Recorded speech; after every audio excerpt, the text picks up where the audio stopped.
తీరితే చిత్తం కొట్టి నిర్మలకి ఏ జన్మలోనో వస్తుంది. కానీ ఈ జన్మలోనే నువ్వు మనస్సుని ఏకాగ్రపరిచి పరమాత్మ యందు భక్తి కలిగి తపస్సు బ్రహ్మచర్యాలు సాధనలు చేస్తే వాటి వల్ల సంస్కరింపబడ్డ బుద్ధికి పరమాత్మ దొరుకుతాడు. అందుకే యోగి సర్వగతో దేవో నా సర్వత్ర దృశ్యతే. ఆయన సర్వదేవతలకు స్రష్ట ప్రభువు, ఆయనే సృష్టికర్త, ఆయనే ప్రభు.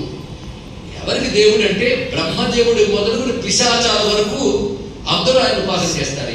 తెలుసుకో, నేను కొంతమంది రాక్షసుడు శివుడిని పూజిస్తూ ఉంటారు. రాక్షసుల దేవుడు అంటే అనేటువంటి రాక్షసుడు ఉన్నారు. ఆయన రాక్షసుల దేవుడు అంటే రాక్షసుడు కూడా దేవుడు.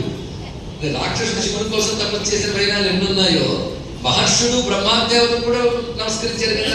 ఎందుకంటే ఆయన కొందరికే ఈశ్వరుడు కాదు కదా, అందరికీ ఈశ్వరుడు, అందరిలో ఉన్నవాడు కనుక ఎవడైనా సరే ఆయన్ని ఉపాసన చేయవలసిందే. అదే శివభక్తులు వాళ్ళు వీళ్ళు అందరూ ఉన్నారు, ఎందుకంటే సర్వేశ్వరుడు కనుక.